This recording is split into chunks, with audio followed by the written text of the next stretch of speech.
Welcome back. The first ever American Pope is getting ready for his first Christmas at the Vatican. And here with an inside look at those preparations is one of Pope Leo's closest friends, Father Joseph Farrell. He is the newly elected leader of the Augustinian Order.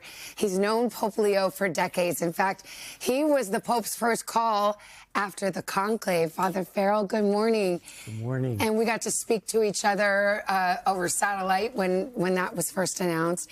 How is the Pope doing? How's your friend? He's doing all right. Thank you. Yeah. Thank you. He still, he's maintaining a very busy schedule, yet still is able to kind of find that moment to take a break during the week, contemplate, pray, relax. You know him as few do on that personal level for many, many years. How do you feel he is approaching the papacy, and what has surprised you and delighted you about this moment in his service? Yeah.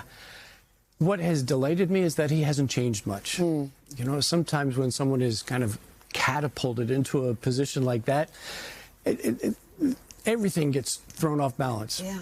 But with him, no. He's still the same person, the exact same person who thinks, person who really takes time to pray, makes that time to pray.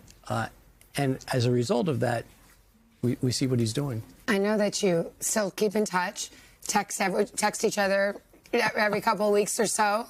Just about what? Like holy things or like his Wordle score? No, not his Wordle score. But he does. We text back and forth, checking in on each other. Yeah. You know, I'm new with the Augustinians in my position, so it's a position that he had. He once held that, right? So he did. He was prior general of the Augustinians for 12 years, from 2001 to 2013.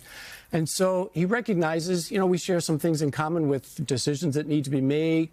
But he continues to check in. When he came back from Lebanon, Turkey, just sent me a message. Hi, I'm back.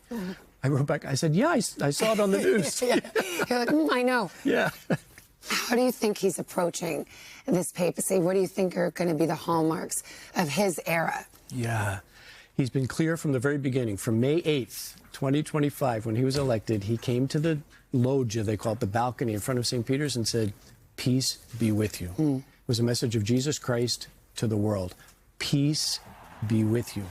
And he knows that we live in a world that's very fragile, that peace is very fragile, and he needs to continue to be consistent with that message of peace. And with peace brings unity. With the Augustinians, community is vital for us. It's from community that we're able to go off and do the things that we do. For him, that was his formation. It's our formation. It's going to continue. We all remember that moment when he was announced, and it was so shocking that an American, although obviously a citizen of the world, but an American was chosen as Pope. What do you think he's bringing, that part of him and his background is bringing to the Pope that we see on the world stage? Yeah, he certainly has had a lot of his early childhood experience was in America. Some of his initial formation as an Augustinian was in America. And then he started to see the world. I believe that he recognized that he was very fortunate to grow up in America. He loves America and knows that there's so much that we can do as Americans to help the world around us. We're all not as fortunate as the rest of the world, and he's able to bring that message. He's really energized the church. You have more young people coming back to church, and he himself is relatively young, and you really see that. I mean, just even the way that he moves or stands at the pulpit. Yeah, you're right. He's attracting, we're seeing that with vocation interests with the Augustinians throughout the world, not just in the United States, throughout the world. People are starting to show an interest. Who are the Augustinians? What do you do? How do you do it? Why do you do it? Why is community important? All of those things help him, I think, to send a good message to the world, especially to young people. Well, I know you were at the Vatican, as was Carson Daly, our colleague. And did he sit behind you, or you sat behind him? I sat behind him and his wife, How did he was so just overjoyed to have a moment with the Pope.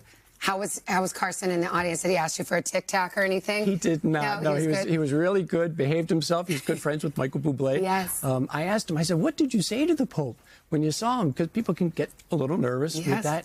He said he had a lot of things going through his mind, but what he wanted to do was ask the Pope to pray for his children, his family, the ones that he loves. Yes. Many people do that. And then I think the second time he said, I'm reading that book you recommended, Practicing the Presence of God. Yes, he was so excited. He thought, like, you get to meet the Pope once. That's once in a lifetime. He was so happy to have that second meeting. Thank you so much for sharing some thoughts, and give the Pope our best. I will. A Merry Christmas to you. Savannah, thank you. Merry Christmas to you also. Father Farrell. All right, Chanel, over to you. So special.